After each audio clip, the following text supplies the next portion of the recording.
Want to stop juggling spreadsheets, calendars, and a dozen apps just to run your rentals? Logify makes it easy. It's an all-in-one toolkit for hosts. Build a direct booking website, automate guest messaging, and keep all your channels in sync. Running your rental business your way has never been simpler. And for Good Morning Hospitality listeners, you can get 20% off any yearly plan with code GMH20. Just check the link in the show notes to get started today. Hey, Emmanuel, what are you doing in this episode? Did I forget a meeting? Hey, Will. No, we don't have a meeting, but I love tuning into the recording, so I figured I'd hop in. Oh, awesome. Well, hey, since I got you here, do you mind sharing some stuff about Jetstream? Ever since our episode on Slick Talk, we get tons of questions about you and, of course, Jetstream. Of course. I'd love to share. Anything specific? Well, I keep getting asked, what's the difference between Jetstream and any other service or tech in the vacation rental industry? My simple answer is that Jetstream isn't just the tech you need, but it's the people too. Am I close? The short answer is yes. You see, maybe you're a short-term rental operator or a realtor or an investor. If you have an interest in short-term rentals and hospitality, you're looking for the most efficient way to either enter the industry or streamline your operations. You've got two options. Option one, the hard one. You find a PMS, hire staff, learn the tools, figure out OTA distribution, train yourself, train your teams, price your product, deal with customers, and you do everything yourself. Option two, partner with Jetstream. Jetstream is a complete solution that maximizes your revenue in the short-term rental industry without increasing your fixed costs. Jetstream handles everything. So I don't need to sign up for vacation rental software or worry about distribution headaches. And what about branding? What if operators love their brand and name? Do they have to give that up in order to be powered by Jetstream? Absolutely not. Jetstream does all of this white labeled under your brand name. Everything. You focus on delivering on-site guest delight and growing your inventory. Jetstream handles the rest. And to make it even easier for your listeners and anyone else who stumbles across this podcast, anyone who mentions code SlickTalk50 will receive 50% off the first 3 months. All right, coming in big with the 50% off for our listeners. Well, hey, Emmanuel, I just want to say thank you so much for shedding some light on the power of Jetstream and being such a great industry partner. I do have to get back to this episode, though, but let's get together soon for another virtual happy hour. First round's on me. Sounds good, Will. See you soon.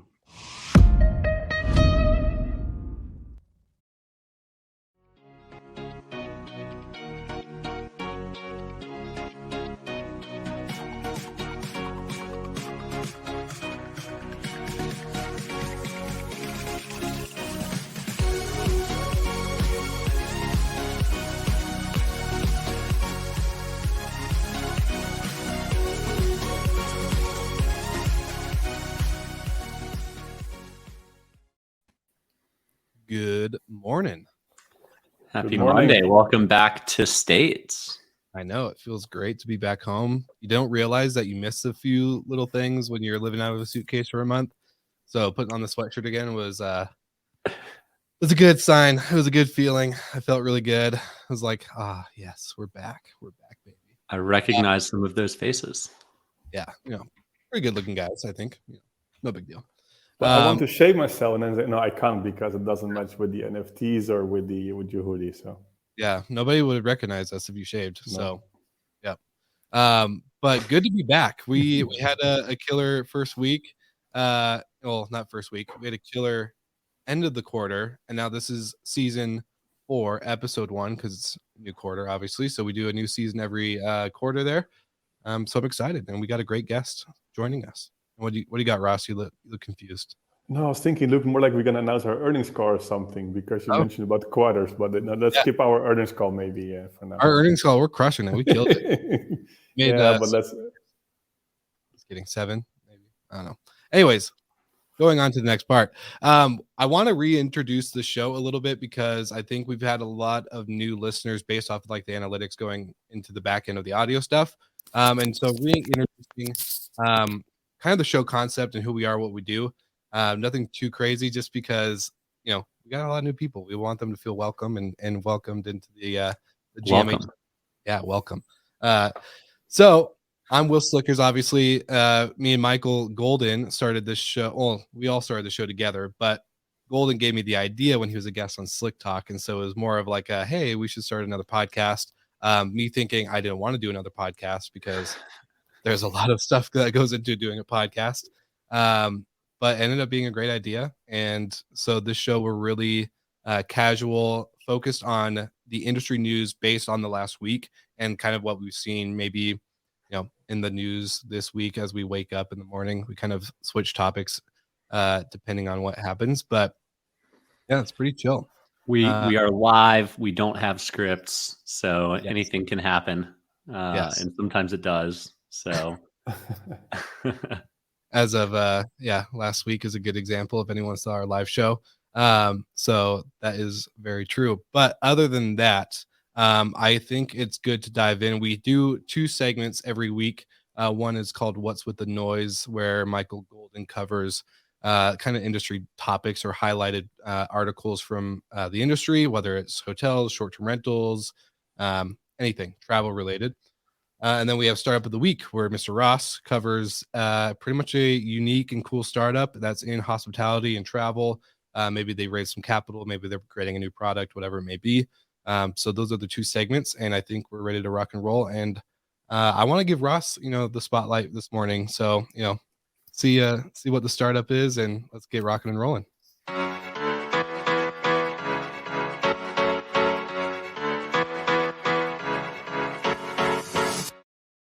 Yes, good morning. Well, normally I'm announcing often investments. Now it's an acquisition. Camber actually get acquired by Amadeus. So it's amazing what they have achieved. They were last year, or is it a few months ago, they were in the top 25 hot startups in FocusWire together with NoiseAware and other companies. They did actually a funding round. In 2021.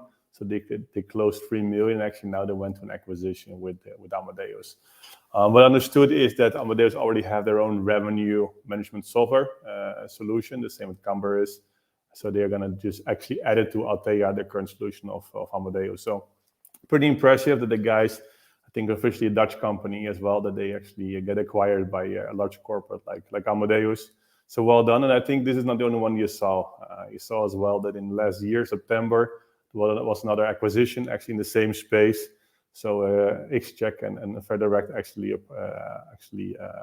bought another company, Flyer Lab. So you see more consolidation there already in the revenue management software solutions for the airlines. So guys of Camber, well done.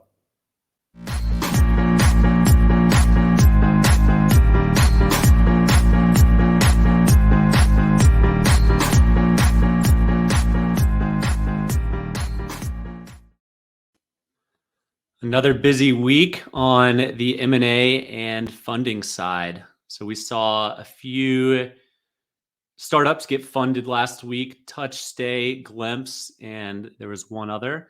And then we also saw Home2Go acquire their second company in the past 3 months. So Home2Go is on a spending spree. They're seeming to be rolling up a lot of their smaller competitors locally or regionally. And this is a strategy we've seen HomeAway do very successfully. HomeAway is, of course, now Vrbo. So well done, Home2Go and the team. Our streak of acquisitions is now at 3 or 4 weeks in a row. So really cool to see. And hopefully it keeps up. That trend is one that I think we all agree the industry needs. Totally agree. And, it's just another reminder to maybe new audience members that we predict the future on the show as well, because that was our biggest prediction of the year, was not only more capital coming into the space, but a lot of roll ups and acquisitions. So, you're welcome. We're just kind of, future seers over here. But before we get to the highlight of this episode, which I'm really excited about because Brandy Canaley is a great friend out in Miami, who's joining us today to kind of cover the behind the scenes and kind of her journey with Sextant Stays. But before we move on, we want to give a quick shout out to one of our show sponsors. They've been supporting us the last, I would say, quite a few months. I would say last maybe 6, 7, maybe 8 months. And they're just great people over there. So we're going to give Breezeway a quick shout out once Breezeway is the ad is done there, we're gonna bring Brandy onto the show, and so I'm really excited. So here we go. Meet Breezeway, the leading platform for property care and cleaning operations. Built to coordinate, communicate, and verify all the work done at each property so you can deliver a better experience to guests and owners. Breezeway syncs your property data and reservations into one user-friendly dashboard, taking the guesswork out of scheduling jobs to the right person at the right time. Teams in the field use mobile checklists to get their work done, letting you monitor issues and progress in real time, giving you confidence that every job is done right and every property is clean, well-maintained, and ready. Smart tools to make complex work much easier. Best of all, Breezeway integrates with dozens of PMS systems and IoT devices, so you can optimize your property service programs without switching the systems you already use. Nice. Breezeway has an entire messaging platform too, for texting automated service updates, communicating with guests and residents, and offering additional services like extended stays. Delivering quality property care and service is challenging. Breezeway has you covered each step of the way with tools like detailed owner reporting, safety inspections, and inventory tracking. You'll drive more service revenue, save thousands on operation costs, and boost client satisfaction. It's time to power your property care with Breezeway. Go to breezeway.io to learn more.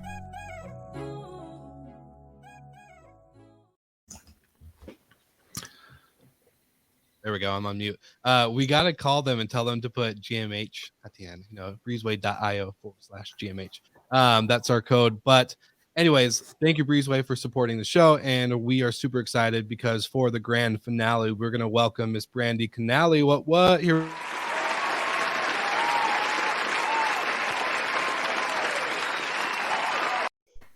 Nice rhyme there, Will. Yeah. I can stick with it. Just had to give Brandy the special welcome. So how are you doing, Brandy?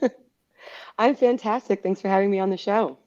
Of course. Yeah, it's like Sextant is a big highlight within the Hospitality FM sphere because we had you and Andreas on Slick Talk. Now we get to have you on Good Morning Hospitality. So I guess we kind of like you guys a little bit. Oh, good. We like you too. Cool. Well, to continue the intro here, Brandy is one of Forbes 30 under 30. So huge congrats there. It is not an easy thing to accomplish. It is huge. We're all very excited for you, Brandy. Thanks very much. Yeah, it's a big honor, and I think it also highlights our whole industry. So it's great to bring attention to that. Impressive. Well, so tell us, Brandy, how this whole thing got started. The whole thing, the whole Sextant thing. the whole company. I know you were right there, integral from the early days. So tell us kind of how you took it from 0 to 1, and then obviously where you guys are today. We can fast forward a few steps. Sure. So yeah, Andreas, our CEO, started the company. He had one property that he rented out, I think, for New Year's 1 year and made, well more than his mortgage payment on the reservation. So he started with a couple of properties, and he's actually married to my cousin. And I was finishing grad school and didn't really know exactly what I wanted to do. So my initial plan was just to come to Miami for a year and help him out. Living in Miami didn't sound like the worst thing.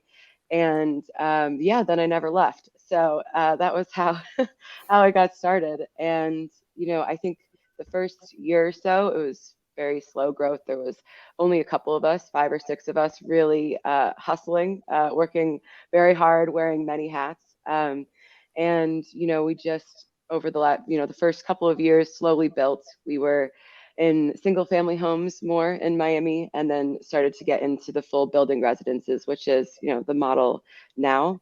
And then, I always feel kind of guilty saying this, but one of the best things that's happened to us was COVID, because, some of our competitors shuttered and we were able to grow dramatically. In 2020, we grew 650%. In total, we've grown 800%. So it's, it was rapid growth. It was certainly a learning exercise. So you guys bootstrapped a few employees for a year or two. When did you guys realize that this could actually be a business and more than just a hobby? Sure. So, I think Andreas is one thing, it's been really great working with him is he has the grand vision for all of this. And so even though we had a little bit of a slower start, it was intentional. It was building towards, something bigger. And I think one of the things we really pride ourselves on is being, not just growing for the sake of growing. So making sure that the company is actually sustainable along the way. And, from the beginning, we realized that we wanted to have everything in-house. So over a course of a couple years, we've transitioned all of our maintenance and housekeeping, all of that in-house, all of our customer service. And so those things, take time and resources. And I think that, just being like sticking true to that vision has been essential for keeping us on the right path. Because I see as well that you're just focusing on 3 cities so far, right? This is also the goal of be strong in 3 cities or a few cities only and be strong there, instead of you see other competition growing as much as possible to as much cities as possible with a smaller inventory. Exactly. And it's going a mile deep instead of a mile wide. So focusing heavily on South Florida and New Orleans and building up the operations there. And then we'll be expanding into a few other cities in the coming months, but replicating that model, because if you have to have a city manager, you have to have a team, all of that, you need that, whether you have 1 building or you have 6. So it makes sense to try to, get as much as you can out of these markets before moving on somewhere else. It has to be pretty tempting, though. I'm sure you have developers come to you from all over the country. It has to be pretty tempting when they want you to manage their building. And yeah, I think it obviously you see those kind of things and it can be tempting, but we have a pretty clear plan of the types of cities that we want to go into, and then also the types of buildings and the types of landlords. And we have, refined this vision for the company over the last year, and we're actually finding that we're being approached by people that really fit in with, our plan. And we have these, really strong partnerships now, which, is obviously great. They bring further connections, and there's a surprising amount of fun inventory in South Florida and New Orleans. So I'm excited for you guys to see maybe some of the projects we're working on in the coming months. Nice. Fast forward 5 years. Mm-hmm. What's the company look like? Yeah, now, so we went from, 3 of us hustling out of Andreas's dining room table, and now we have almost 300 employees, obviously based in our, core markets, South Florida, New Orleans.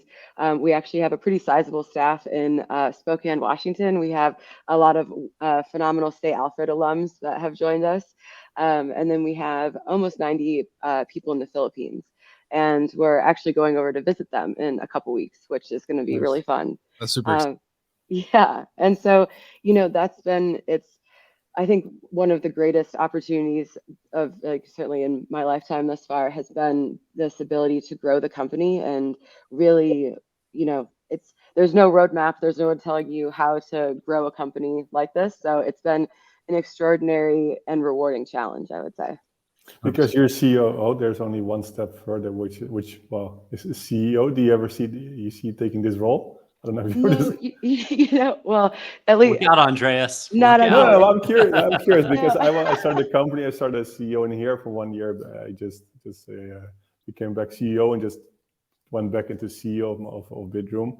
But it is completely differently, right? On the other hand, it's like, well, I think the CEO is, well, I don't say more busy, but it's completely different kind of responsibilities, right? So yeah, absolutely. And I don't have necessarily this like crazy entrepreneurial drive. I mean, to a certain extent, yes, but I really like being the one that puts the vision into action and coordinating all of that. Like that's, integrating all the different components of the business is, I think, where I really thrive. And so, obviously always looking to improve and move up in the world, but I'm not gunning for Andreas's job right now. I don't want to ruin your relationship. I'm just curious how you see this, but so good answer. He's on speakerphone right now. Well, that's always a really good, like, I'm always curious on people's strengths, kind of like where do you see yourself kind of fitting in the best spot. And so my kind of custom question for you, I would say, is what would you say your strengths are from when you jumped into the beginning of the business to where you are now? And I'm kind of curious if it changed throughout your career growing with the company, or has it always been a consistent strength that you've had? Yeah, well, I think, just when you start, when you're the second employee, wearing many hats. And, I've done everything. I did our accounting for 3.5 years. I've ran all of our distribution, marketing, government relations, et cetera. There's very few parts of the business that I haven't touched. And so now that we've, those hats have become their own departments, I think what's been really helpful is that I understand all of these different components of the business and I understand how they work together. And so now as a COO, I can help the people in those departments work together. I can see how, everything kind of fits together. And, one of our company core values is being adaptable. And I think that's certainly one of my best qualities or biggest strengths, because you kind of have to be. There's no choice when you're starting a business like this. So yeah, and I would say that that's just grown over time. I've certainly, yeah, adapted. I would say the COO role is hard. But is there something in the last, is it a bit more than 5 years, right? If I'm correct, working with Yeah. Sextant. Is there something like, this makes me so proud when I look back at my my past 5 years? Yeah, I mean, just the company as a whole, I'm so proud of. I'm really proud of the way we came through COVID. During those, especially those first couple weeks, it was scary for a lot of people. And we didn't lay off any employees. We paid out quarterly bonuses and really kept the team together. And then that kind of treatment of like how we treat our staff, how we work together as a team is probably one of the things I'm most proud of. We have people that are incredibly loyal to the company because we really treat everyone very well, and we try to make sure that everyone feels like they have real ownership and like a stake in the company and our success. So I would say that's definitely one of the things I'm the most proud of over the last 5 years.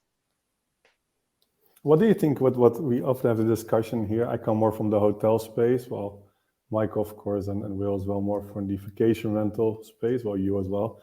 What do you think that hotels can learn from vacation rental and opposite?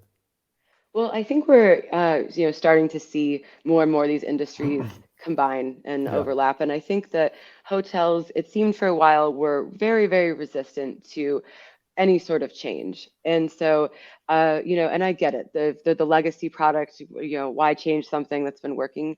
But I think that hotels could learn to be a little bit more adaptable. And from vacation rentals, in short-term rentals, being operationally a bit more efficient. I think hotels have become these great machines where everything is, well, it seems like everything's working very well. And with vacation rentals, I think now we're seeing the professionalization and standardization that hotels have, and I think that that's really important. Yeah, I'm glad that you said that because I came from the hotel side originally and then really shifted into vacation rentals and short-term rentals, and that was the biggest thing was the I wouldn't say unprofessionalism. It's just more like the standardization of operations and quality control and communication and marketing and all the stuff that go in between. So it's really cool to see that you guys are kind of being the hybrid. You're really taking that in a on that, Brandy. Would you consider yourself a hotel company or a short-term rental company? Yeah, an apart hotel. Put yourself company? in a box. Yeah, and well, isn't that just like the most? I think that's frustrating when we go and you try to, especially if you're trying to explain this business to someone who's not familiar. And because I mean, we do, full building residences. It is a hotel. That's basically apartments. So, it's trying to figure out. I can't really stand the phrase or the word apart hotel. It's not very sexy. It's so very anyone Miami. else, very yeah.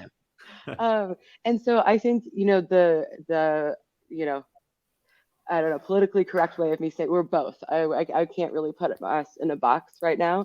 But I think we are becoming more like a hotel just because of the nature of physically of the buildings. But we get hotel licenses a lot of times, and that's just because it's easier from a regulatory perspective and a tax perspective. So the lines are blurring for sure. Well, on that, do you see the exit in 2, 5, 10 years to a hotel brand, to another short-term rental operator? Do you ever plan to exit? What's I, the I always think that's an interesting question because, it's kind of like, how are you going to get out of the business that you're in currently? And so I think, the end goal would be for Sextant to have, different verticals that we're in, potentially getting into, long-term residential. We're experimenting with midterm rental buildings and things like that. So I see us having multiple arms of the business. And, the exit is, it's not something I like to think about. Honestly, it makes me a little sad. But yes, I'm sure, the big goal is to, go public at some point. So, but that's probably several years off at this point. Yeah. Fair Something enough. to look forward to for sure. Exactly. I have one more question for you. From an operations perspective, why do you think there's fewer companies like Sextant at the scale that you guys are currently at? So more or less, like, there's still competition. Obviously, they're not going to be a lone wolf. But why do you think there's so few operators kind of going at the scale that you guys are? I mean, it's difficult. And, first of all, getting inventory right now, we've built up a good track record. So those conversations with landlords or developers, it's easier because you can say, hey, look, we're doing this well, and here are all the examples. But I think getting into it, it requires a lot of capital, whether you're doing, even if you're doing, a management agreement and you're not paying a huge rent, I mean, it's still expensive. You still have to figure out how to, furnish it, hire for all of that. So I think that the cost is probably prohibitive, unless you're getting, outside, serious investment. And I think regulations and supply. So, and a lot of these markets where you want to be, Miami is a great example. I mean, rents have skyrocketed here in the last couple of years. So anywhere where you have housing issues and increased rents and things like that, I think it's going to be harder to get product. So that's what I would say is just those barriers are, prohibitive. You touched on a few things, but what do you think the single biggest threat to your business, and then more broadly to, I guess we'll call you short-term rentals. Yeah. We'll stay away from hotels. I think, well, I think the regulations are a big threat, especially because you have just a miseducation, I think, in a lot of communities, and you're seeing a lot of knee-jerk reactions to things instead of, thoughtful, creative problem solving. And, in Florida, there's been, kind of a backlash against short-term rentals when that is an economy, an industry that contributes billions of dollars to the state economy every year. And so I think that, and I don't know how we do this better as an industry, but just a re-education for everyone to show how beneficial this industry is and how it's very similar to hotels. It's just a different type of building. So there shouldn't be this kind of animosity that I think brews in some communities. So hopefully we can, work with agencies to kind of show the benefits. I mean, the tax dollars alone should be incentive enough. Yeah. I was gonna say, are you guys doing anything as a company to kind of get in that forefront of the education and regulatory issues, or are you more or less like just leading as an example, right? I think that's And that is something I've thought about recently, is that we probably could be doing a little bit more to be, involved in that kind of community engagement. The reality is just like bandwidth, where we have a lot of employees, it seems, but our kind of like administrative and office staff is very lean. So Mhm. it is something that I think we should be, talking about more, but then also leading by example, trying to be good community partners, especially, in New Orleans, we tried to be really active after Hurricane Ida and helping, as we could there. So I think doing things like that will show that, we're not the bad guys that people that might think us to be. Yeah, the party penthouses that everyone thinks it is when it comes to any Yeah. type. Everyone just automatically assumes Airbnb, and they automatically assume a party The or only something. Sextants I've stayed in have been party penthouses for sure. Yeah. Right? Yeah. That's not the only supply that Sextant has. So No, to be but clear. But and I think that's that's one of the reasons why we love having these full buildings is that there are the party penthouses maybe on the top, but we have overnight security, we have noise aware, we have all these tools that we're using to control the experience in the building, and that way we're not bothering a family that lives on the fourth floor and there's a whole group of people here for ultra. So Mhm. that's definitely something that we're working on, and we've been in some of these buildings for many, many years. And I think over time, you just prove that you're pleasant to work with and that you're taking good care of the community that you're in. 100%. I love that. All right. So Brandy, we always do a rapid fire with guests. So who knows what the questions are? A lot of times we just make them up. Okay, let's do it. So I'll go first with a not made up question. What's harder? What's a harder phase of the business? 1 to 10, 10 to 100, or 100 to 200?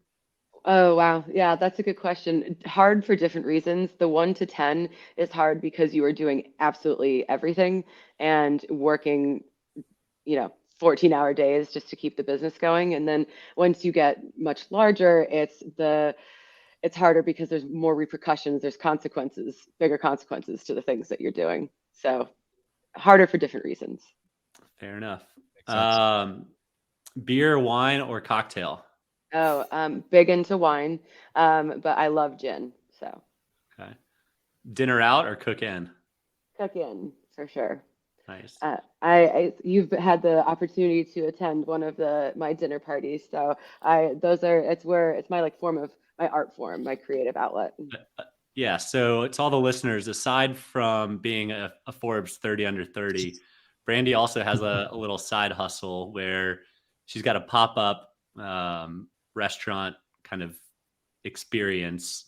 Was it Brandy Wine Experience? Brandy Wine Experiments. Experiment. Yep. Yeah. So You're she's right, Michael.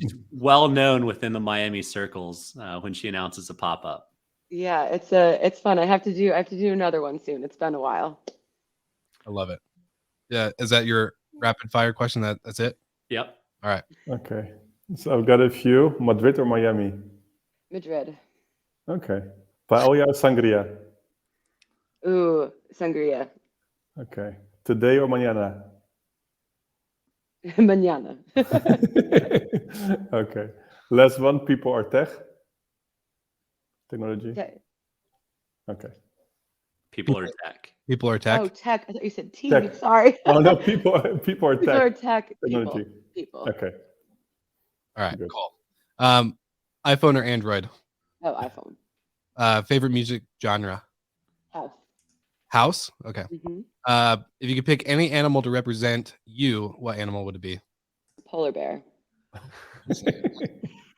And if you were to be a digital nomad, where would you go? Madrid. I really need to figure out a way to get back there. So I think we're hearing the first international market of Sextant will be likely in Madrid. Yes, we've floated it, and I'm like, I volunteer. I'll go. I'll do it. Someone's got to. Yeah, exactly. I'll make a sacrifice. Yeah, it's pop-ups in Madrid plus setting up shop. It's totally someone needs to do it. Someone needs to do it. Yes, I love it. So we have one last segment before we close the show, and it's called Whose Brand Is It Anyways, where we like to cover a hotel brand that's usually under the bigger flag. So Marriott, Hilton, I think Best Western, IHG, the 6 big ones, right? Golden, what are Hyatt? Yeah. Yeah, Hyatt. So we grab a random soft brand under one of those, and the point of the game is to guess what big brand it is. So if you're ready to rock and roll, we're going to do Whose Brand Is It Anyways? And the brand of the week is Pro T Hotels. Oh, wow. Give it to you one more time. So we'll Brandy, let guess first. I was gonna say we'll let the Michaels go first, but Brandy, Can Michaels ladies go first. first? Ladies first. I have absolutely no idea. I can't even begin to think. It's not. It can't be IHG because Ross doesn't look too confident right now. No, I will go for Best Western. If I have to I made pick one. sure to stay away from IHG this week because I was tired of Ross winning. It's That's why I go not- for Best Western then. I don't know. It's not I a don't know. Marriott brand. Yeah, I have. Are you I've never confident even. Now I'm not confident in that. No one knows the answer except for me, unless they're cheating. I'm So gonna guess the core. Accor, okay, that's one. Best Western. Ross? Best Western, Brandy. Final answer. Just go with Hilton as a just throw that out there. All right. Well, none of you are right. It was a Marriott. So Ah. I was Nice. like, man, I have to get one at least that we all would kind of guess, but wouldn't look like it was. Yeah, it does not look like a Marriott brand. Yeah. Anyways, now you know. So I there's a fun fact for you of the day. But Brandy, thank you so much for being on the show. It's been really cool to dive in with your story and kind of just seeing how your mind works with the whole company and the industry. It's really fun and fascinating. So I just want to say thank you for joining us. Yeah, thank you for having me on. It's so much fun. Of course. You're the first 30 under 30 I've ever spoken to. So Oh wow. pretty exciting. Pretty exciting. Can we get your autograph Like a afterwards? Shrek. Can you make an NFT so we can have the only copy and just become really famous for it? Yeah. Oh man. Yeah. You belong in Miami. It's NFT week right now. I can't wait. Maybe I'll just do Get a down pop. there, Will. There we go. All right. Well, thank you so much, Brandy. And thank you to all our listeners who have joined in. And we'll see you all again next week.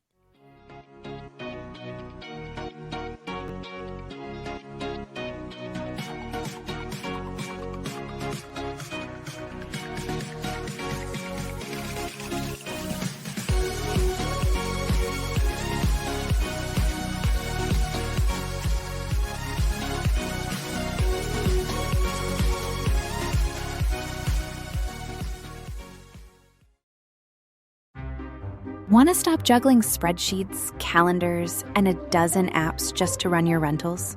Logify makes it easy. It's an all-in-one toolkit for hosts. Build a direct booking website, automate guest messaging, and keep all your channels in sync. Running your rental business your way has never been simpler. And for Good Morning Hospitality listeners, you can get 20% off any yearly plan with code GMH20. Just check the link in the show notes to get started today.